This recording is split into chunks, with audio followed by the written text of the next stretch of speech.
on Prime Crime. 911. There's somebody collapsed in one of our kitchens. Do you know what happened? Somebody just found him on the floor. An adored chef is killed in cold blood, I just can't imagine who would want to kill him. sparking a search for the one who committed this callous murder. There was no video, there was no eyewitness. It didn't look like anything was really disturbed. It seemed like there was something really personal going on here.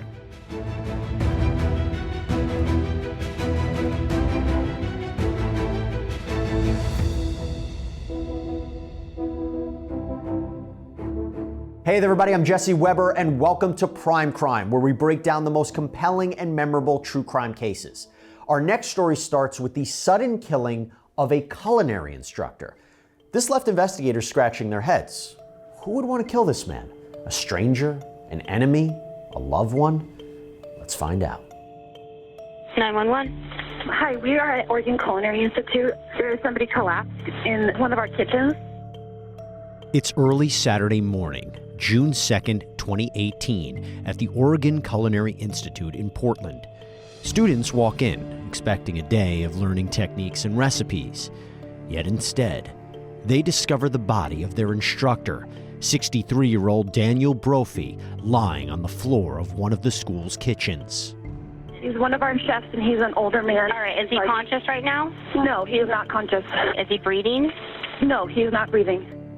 Daniel Brophy was at his school where he teaches culinary arts, and on that day he was preparing for students to come in.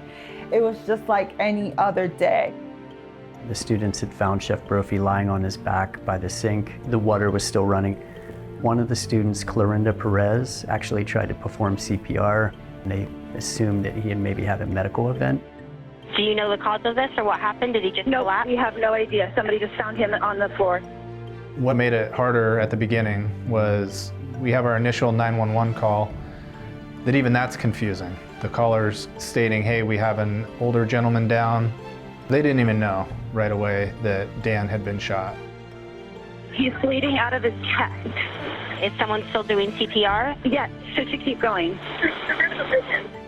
The gunshot wounds were not apparent. There was no pool of blood. There wasn't the classic kind of signs that people imagine.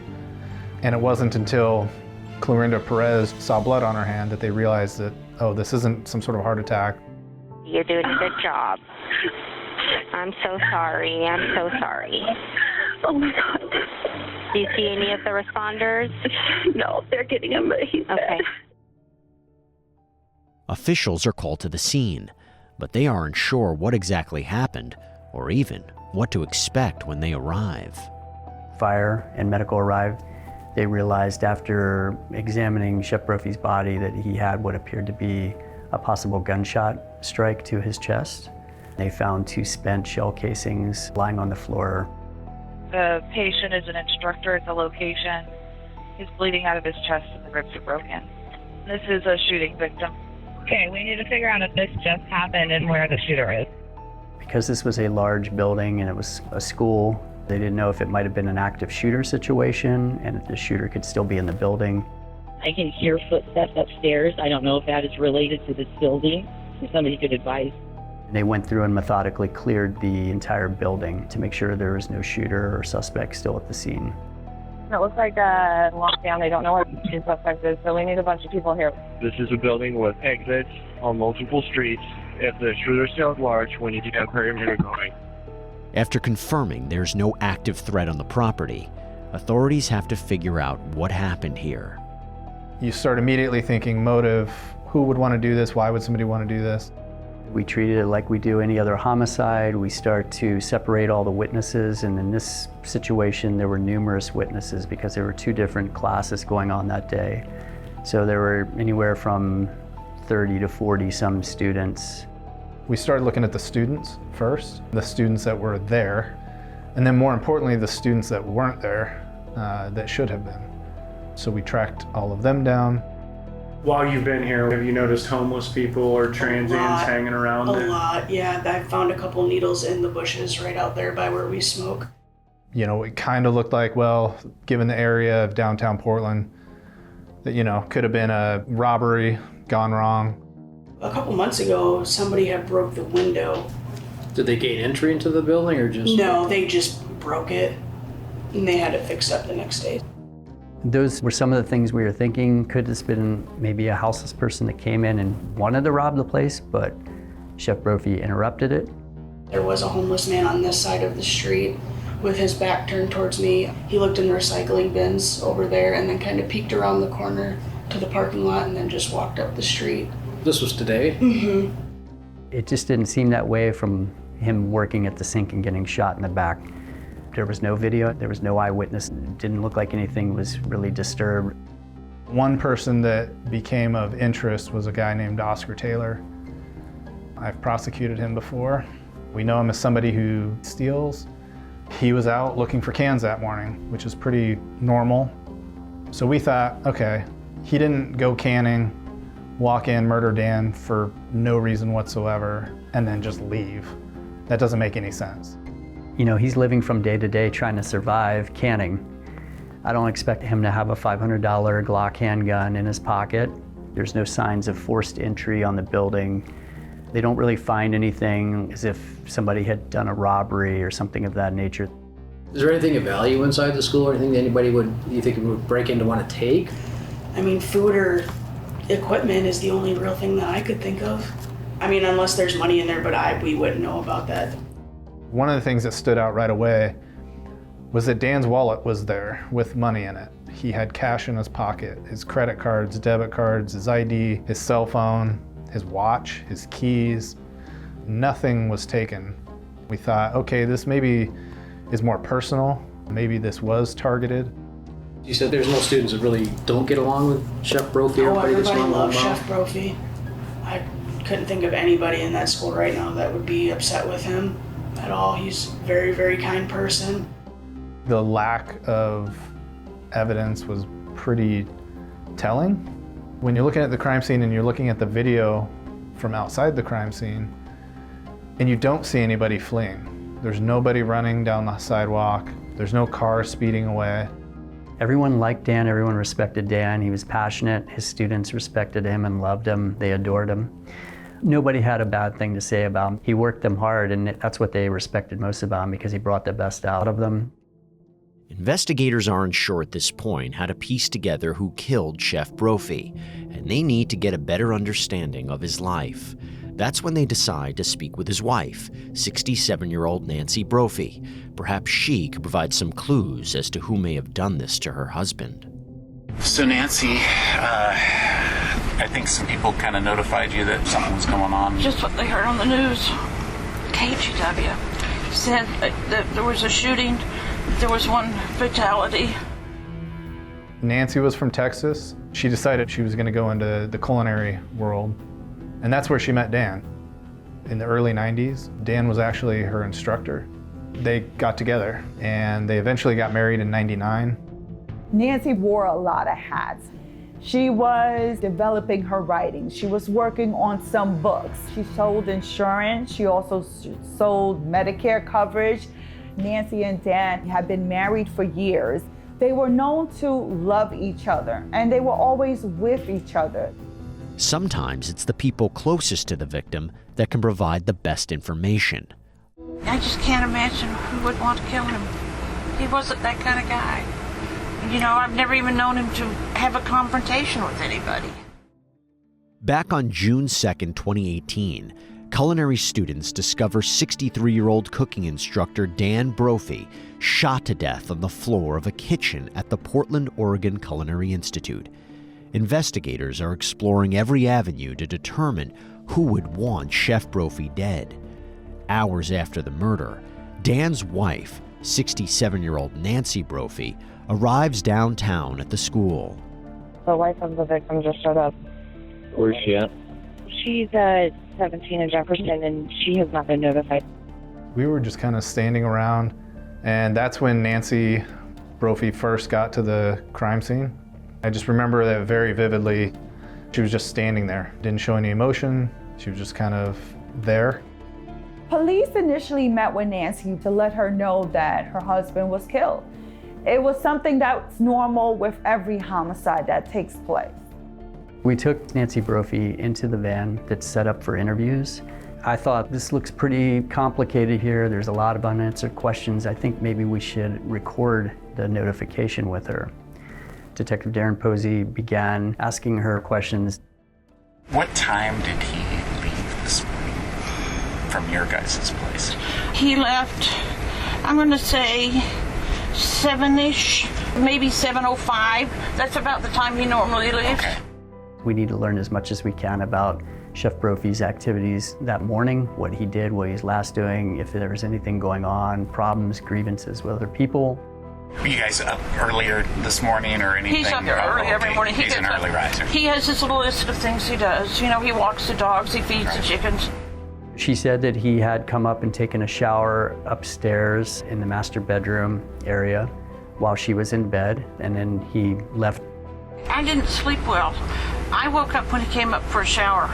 He used to shower downstairs, but you'll see stitches on his hand because last week in the shower, our shower door shattered. He's not having a good week. Oh, that sounded good.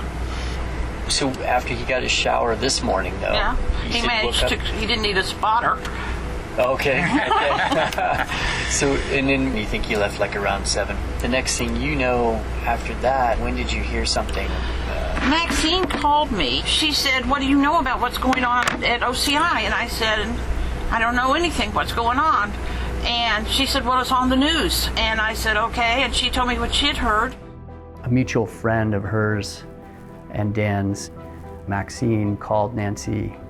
Maxine kind of filled her in and, asked her if she was going to go down to the Culinary Institute. And Nancy's reply to me was fairly odd. She said that she wasn't, because something along the lines of there was going to be too many cops, or there was going to be a lot of cops around there. And then she gets a call from Dan's mom, Karen. And then it was really when Karen insisted that she needed to go down there. That's apparently when Nancy decided that she needed to. As investigators push for more information, they look for possible suspects from Dan's life. Is he typically the first person that opens up in the morning? No, Yadu is. Yadu? I think Yadu gets here in the middle of the night, because it seems to me like Yadu is always here. And that's the cleaning guy, correct? Yes. Somebody whose name came up was a janitor that may or may not have been there that night before, or maybe even that morning. Was there any kind of issues with Yadu or any kind of issues with anybody at the school? You know how Dan is not hail-filled well met. We had no communication issues. I'm not trying to make it sound that way, but he's not a chatter. We had alarm panel codes, and so we had the history of the alarm panel. We know nobody was there the night before or the morning of before Dan. Here's the other thing. He doesn't harbor grudges. When he first went to work at Western Culinary, God, I'm going to have to tell you stories here. There was another chef that really disliked him. Dan said, "He's just a guy with a different opinion than mine." And he just never, in 25 years of teaching, I have never heard him badmouth a student one time, ever. Dan Brophy was a beloved teacher. But in terms of who could have killed him, we know it's 7-something in the morning. Could it have been a student that was upset with him? Could it have been just someone with some mental health issues that just went off that day? Or could it have been someone else that he knew that wanted his teacher position or wanted his job? We just don't know. She made it very clear that nobody would want to hurt Dan. He wasn't abusive at home. He wasn't secretly doing side deals with people. He went to work, tended his chickens, and lived a pretty simple life. There's no, like he was like going, "Man, this person's really got it out for me," or none of that kind of. And that wouldn't be how he thought anyway. Okay. Dan kind of is his own little world. God, that makes him sound incompetent. He's not. He's not. No, I know. Where to turn in a case where it seemed no one wanted Dan Brophy dead? Even if you find who shot him, he's not going to bring him back. And I want him back. I don't care about who shot him. I just want him back. I don't want him dead. 2018, Portland, Oregon. Investigators are working to determine who shot and killed culinary instructor Daniel Brophy in a teaching kitchen where he worked at the Oregon Culinary Institute. He had been shot twice through the heart. As police try to learn more information about Dan from his wife, Nancy Brophy, a self-published romance author, they realize her behavior and answers are a bit off. When they met with Nancy, very talkative, inserting herself a little bit. But more shocking was when they let her know that her husband is a person that was killed. I just want to let you know that we believe it's Dan that's been killed. Yeah, I kind of got that when everybody gave me the sad sack look. Yeah. She's like, oh, I figured that by the way that people were looking at me. You're being told that the love of your life, this person that you just saw this morning, this person that you've been with for over 10 years, was just killed, and there's no reaction. The unusual thing was she never asked us, is my husband okay? Is he doing okay? Prior to her finally being notified that he was in fact deceased. Is there anybody that you know of that wanted to do something to Dan? Everybody I've heard from so far is like, Dan's a nice guy. He is a nice guy. You know, and students seem to like him and everything. Why He's would not a somebody do something? rabble-rouser. I mean, he just... It took me 4.5 years to convince him to marry me. You know? She was giggling, she was laughing, she was being very talkative. She wasn't in shock. But then, Nancy finally starts asking questions, which leads to some interesting details. We're just trying to figure out what, you know, and that's why I'm asking some of these kind of questions. Can you tell me what happened, as far as you know? He was shot. With an AR-15? No, I don't know what he was shot with. Why do you say AR-15? Because school shootings are all AR-15s now. Was it an AR-15 that killed him? And we just were like, what? It just seemed like an unusual question. I realize and understand that there's always shock and different reactions that people have in a time of such trauma. So we didn't pay too much attention to it. Does Dan own any kind of guns at all, or does he carry a gun at all for any reason? For protection or anything? You're going to be so embarrassed. I'm kind of embarrassed. After the Marjorie Douglas Stoneman shooting in February, we talked about it, and I said, maybe we ought to buy a gun. And he said, okay. And so there was a gun show, and I went down and bought a gun. Nancy disclosed that back in February, they had purchased a Glock 17 9mm. She said that they got it home, they took it out of the box, they looked at it, they thought it was ugly, heavy, kind of scared them a little bit, and so she just put it away and never did anything with it. I bought this gun, I got it home, we looked at it, and neither one of us wanted it. And so it's still on my closet shelf, and it still has that little plastic band around the shooter thing. We've never even bought bullets for it. Is it a pistol, or is it it's a a rifle? Glock. It's a handgun. So at first we're thinking, well, if she is the murderer, there's no way this is the gun. She just voluntarily turned it over. So we tested it, and it was not a match. We knew the gun she got from the gun show was not the gun that shot Dan Brophy. She liked to have hands-on experience with props and things that she used in her books. I work with a bunch of writers. I'm a writer too. I write romantic suspense. And I work with all these writers, and everybody has a gun. The thing, though, that didn't fit is that she bought approximately $1,500 worth of guns and gun parts during this time frame leading up to her husband's murder. It was heavy. Well, of course, you know how heavy a gun is. Yeah. I'm sorry. Yeah, no, it was heavy, and it felt terrible handling it. It was like... Just wasn't something you guys did? No. Real frankly, I couldn't imagine ever needing it. We did a search of one of her storage units, and we found a box. And sure enough, they opened up the box, and there were scarves, purses, and a Glock kit. It was a ghost gun. We thought, oh my gosh, this must be it. This must be the murder weapon. But as we got looking closer at the physical gun itself, we realized that she never built it. Nancy had done searches on ghost guns and just guns in general. And it turns out that Nancy had purchased ghost gun pieces online. However, she failed to mention to law enforcement that she had purchased a ghost gun piece, a slide, from eBay. We have experts that can test to determine which shell casings came out of which gun. The part that leaves the mark on the shell casing comes from the slide and barrel of the gun. So in theory, you could take a slide and barrel off of one gun and put it on an identical lower unit and it would work. The big question was, well, where's the slide and barrel from eBay? That's the only firearm piece that law enforcement was never able to locate.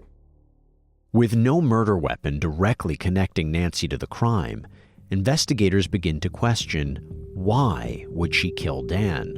They discover a key piece of evidence that could change this whole investigation. We had a great marriage, but the only people I know who have ever hated him was his ex-wife, and which ex-wife doesn't hate the husband? You know, and I can't believe after 25 years she'd be motivated.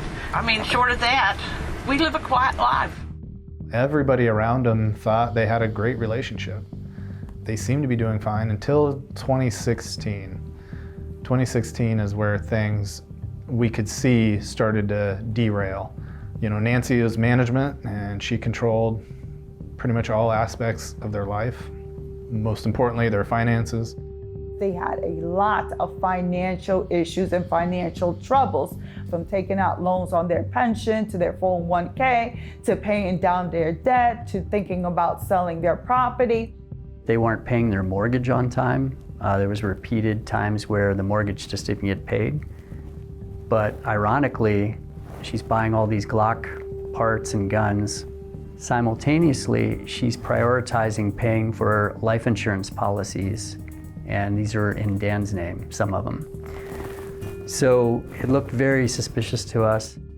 She would take out $35,000 on their 401k, and she would spend it on, you know, getting the yard cleaned up and vacations. And then she, of course, spent part of that money on firearms and firearm accessories. But having financial problems doesn't mean Nancy's a murderer. Or does it? I know this is selfish, but what am I going to do without him? How am I going to get through? It's not selfish. No, don't you worry. You know, I should be worried about him, and all I can think about is, oh my God. You gotta take one step at a time, okay? I know. Just not a lot of things you can do right now. As detectives try to sort out what actually happened to Dan Brophy, days after the murder, they receive a strange phone call from Nancy. This may give you a laugh this afternoon. I don't want to be the stupid question of the day, but I think I need to be the stupid question of the day. Nancy called and asked the investigator, I know this is weird, but can I get a letter and say that I'm not a suspect, that I wasn't involved? And I prosecuted homicides for over 10 years, and this is the first time I've ever heard this. My insurance company said, just have the detective write a letter that you're no longer a suspect. My sister, when I told her this as a lawyer, laughed so hard she fell out of the chair. If you listen to that call, Detective Posey is caught off guard. Why would you need that? They don't want to pay if it turns out that I secretly slipped down to the school and shot my husband because I thought, hey, going into old age without Dan after 25 years, it's really what I'm looking for, you know? Okay. Well, we never would do something like that. I really didn't think so. It was just an odd phone call in general. I mean, she's laughing. She's very much downplaying it. This is such a stupid little policy. I can't believe they're making me jump through the hoops like this. This is only $40,000. The other thing is, I said, what happens if, in fact, this case never gets resolved? And they said, well, that has to go up to the supervisors to be evaluated. And I'm thinking, great. It was something that gave some additional insight to this investigator. Wait, hold up, insurance policies? And it wasn't just the $40,000, there were also other insurance policies totaling over $1 million. Let me ask you my next question, which I know you're going to give me a vague answer, but have you got enough things that you really think you know, or you think you've got the potential to solve it at this point? We are looking at a lot of stuff. There's a lot of things to go through and review. Real frankly, I want you to take as long as it takes because I want us to find this person. Nancy seems to be a very weird person. just her interaction and how she had this conversation with this investigator. So it was definitely a red flag. We did a lot of work trying to find a suspect that was not Nancy Brophy and to try to rule out that there was no other motive, person that had a problem with Dan. There was nothing else suspicious or anything else that led us a different direction. Based on her statements, behavior, and activities leading up to Dan's death, detectives narrow in on Nancy as their likely suspect. But there's something else a bit curious about romance novelist Nancy Brophy. One of the investigators Googled Nancy Brophy's writings and learned that she had written an essay several years ago called How to Murder Your Husband. And it talked about police tactics, avoiding detection by law enforcement if you were to carry out a murder of your spouse. Another odd detail. Maybe Nancy did kill Dan to collect life insurance money and to live out her retirement years without him. But a lot of this is purely circumstantial, and there's still not quite enough evidence to charge her. He's a wonderful guy. He really is a wonderful guy. Oh, man. It's summer 2018, and Portland investigators suspect 67-year-old romance novelist Nancy Brophy may have shot and killed her own husband, 63-year-old Chef Dan Brophy, as he was preparing his kitchen at the Oregon Culinary Institute for a Saturday class. A potential financial motive to kill, suspicious firearm-related purchases, strange comments to police, and literally authoring an essay on how to kill your husband all look bad for Nancy Brophy.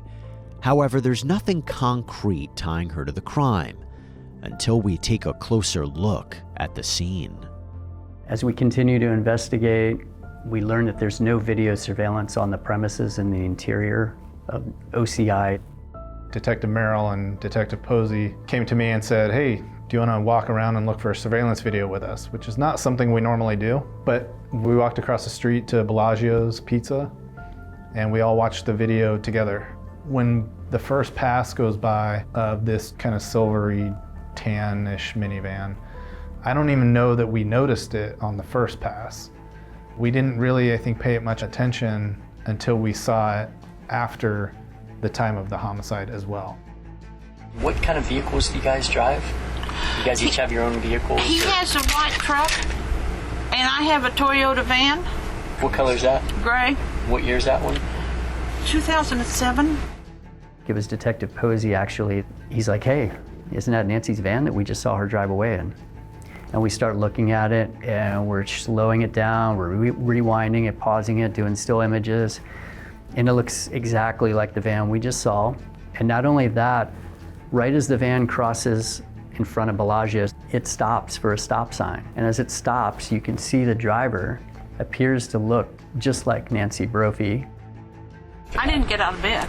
Oh, you just kind of woke up and you were alert. Yeah, Okay. And he got dressed and left. She said that she never got out of bed from their master bedroom upstairs, that she was working on a book. Our ears perked up quite a bit. Just what are the chances of the same exact type of minivan, the same rims, same lights, has this particular scratch in it? And then it wasn't just a scratch, I mean, it was a pretty significant scrape down the side. And so really to connect the van to Nancy, it was that sticker in the window.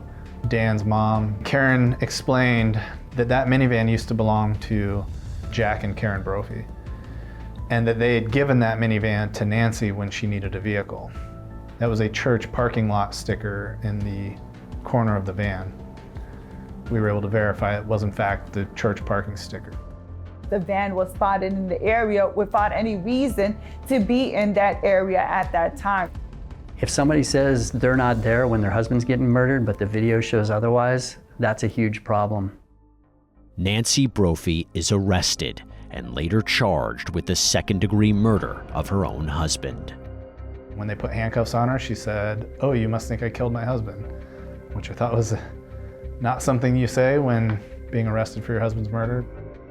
4 years after Dan Brophy's murder, prosecutors lay out the case for the jury in the criminal trial of Nancy Brophy.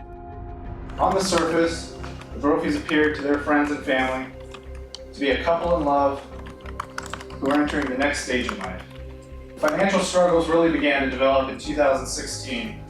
By late 2017, financial despair evident and no end in sight, Nancy started researching and planning the murder of Dan Brophy.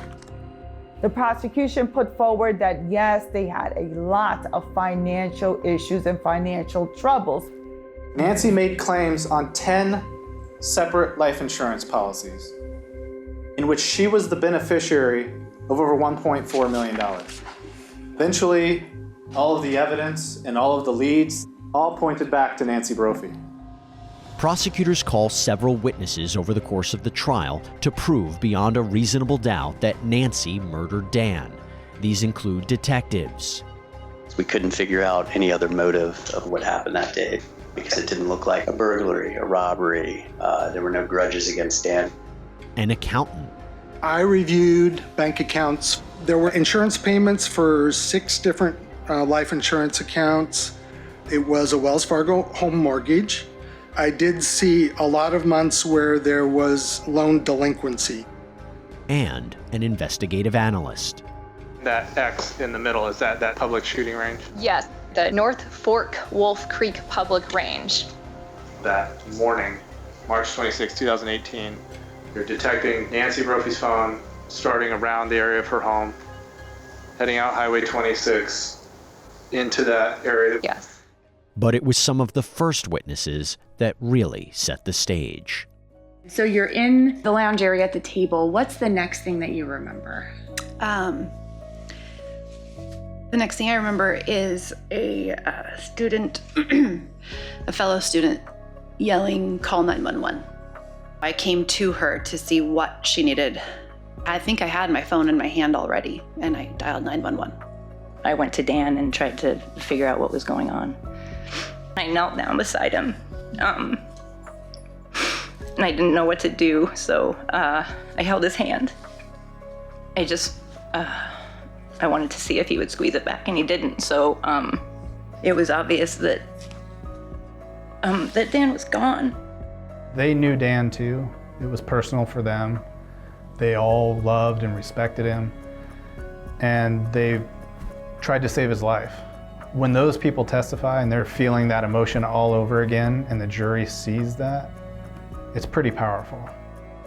But unfortunately for prosecutors, they ran into some difficulty with a key piece of evidence, the 2011 essay authored by Nancy entitled "How to Murder Your Husband."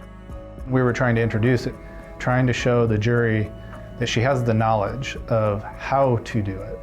This could be helpful to a jury, but it's so prejudicial that it's too much to give that to a jury. It would be too sensational. So the judge, I think, erring on the side of caution, decided to keep it out. And once the case turned to the defense, Nancy's attorneys took their time, their case lasting weeks, arguing Nancy couldn't possibly be Dan's killer. Nancy Crampton Brophy firmly believes in life insurance, and her love and concern for her husband was demonstrated in the life insurance choices that she made over the years. The other thing that's important about insurance is legal ownership. Nancy Brophy made Dan Brophy the legal owner of every policy that insured his life. I kind of thought, well, what were they supposed to do? They weren't working with much. All they could do is try to distract away from all of that evidence and try to humanize Nancy as much as they could. The state suggests that Nancy Brophy's life was going to get a lot better when Dan was gone. They're wrong. Nancy was lost after Dan was killed. It was as though the earth had fallen away from her feet. Nancy Brophy did not kill her husband. The most difficult part about the prosecution's case is the love story that both Nancy and Dan had. They had a wonderful relationship. They worked very well together. This was a relationship, one of the only ones that I know of, that I thought, if that's what marriage is like, I would want that. It seemed to be an ideal marriage. They personally, I think, were very well suited to each other, a sort of yin and yang, and they just seemed to, just really enjoy each other. There was no inclination that there were any troubles in the sense of there was any infidelity, that there were any arguments, that they were bickering, or that they couldn't stand each other. They couldn't find anything that could have been brewing to lead to Dan being killed by his wife. Then Nancy Brophy took the stand herself, and her testimony caught everyone's attention. Had you ever met a guy anything like Dan Brophy before you met him? No. He was unique. He loved me, and I loved him back. The person that the jury and all jurors usually want to hear from is the defendant themselves. She was on the stand for hours. What happened on that day? Why did you lie about where you were at? Why is it that now you can't remember where you were at or what you did that day? I'm reconstructing this based upon what I know in my heart. And what I know in my heart is the reason why I have no memory is because I was stunned by the fact Dan was dead. And I wouldn't have been stunned if I'd been in the building and shot him. She testified fine on direct examination with her attorneys. When she knew what the questions were going to be, she was very comfortable. Did they tell you that they had video of you near the murder scene? Yes. Did you believe that was true? Not for 1 second. I thought, they're making this up. This isn't true. It wasn't until cross-examination that just went completely off the rails. You talked about the interview with the police and how you just found out your husband died and told them the whole story about why and how you purchased it. Dan owned half a block. I told him about the full block. I answered him the best way I knew how. Why didn't you just say, yes, we have a gun? I was trying to be helpful to the police at this point. I thought they were going to find my husband's killer. I didn't think they were going to say, let's look at the one person who didn't kill him. The longer that she was on that stand, she just became so combative. Two different people between the prosecution and the defense. The slide and barrel is what is at issue, right? Yes. You have a gun, complete, slide and barrel intact. You know how to remove it. In fact, you did. You can manipulate the slide and barrel separate and apart from the rest of the gun. But you chose to buy the exact same piece. Why in the world, when you already own this exact piece, you would need to buy another one days later? What I can tell you is, it was for writing. It was not to, as you would have it, murder my husband. The jury's looking at her, wait, you're not coming off as that mild-mannered, I wouldn't hurt a fly type person that the defense is trying to sell us. You think you have relevant evidence to a murder investigation, and you don't think you should mention it to the police? Even though I marked it, how is it going to get relative evidence? I'm asking you. I'm asking you because I don't think it is, because it's never been put together. Then why would you mark it for the police? Because I figured the police would come back and want to know. Nancy Brophy should not have testified, especially since she wasn't going to be able to provide you an answer as to what were her whereabouts on the day of the murder. The day of June 2nd, not only is there a memory hole, but I have a hard time making it clear what I actually remember. There were so many things that she could remember during our notification with her. And then for the defense to come in and say, well, she had retrograde amnesia, causing her to not recall the events that morning, it just didn't sit well with me. You have no memory of driving around downtown on the morning of June 2nd. How can you sit here today and say that I was driving around writing? If I was down there, that's what I was doing. I do know, based upon the timestamps, that I was only down there for 6 minutes or less from the time that he signed into the building until you see me again leaving the area. How do you know you didn't go in the building? I know I didn't go in the building because I didn't kill Dan. I know that for a fact. After weeks of testimony and a day and a half of deliberations, jurors return their decision. We, the jury, do find our verdicts as follows. Count 1, murder in the second degree, guilty. I was surprised. Based on her testifying, her performance while she was on the stand, That played a huge role in jury deliberations and the quickness of their verdict. That just goes to show you that they did not find her to be believable. Following her conviction, Nancy Brophy was sentenced to life in prison with the possibility of parole after 25 years.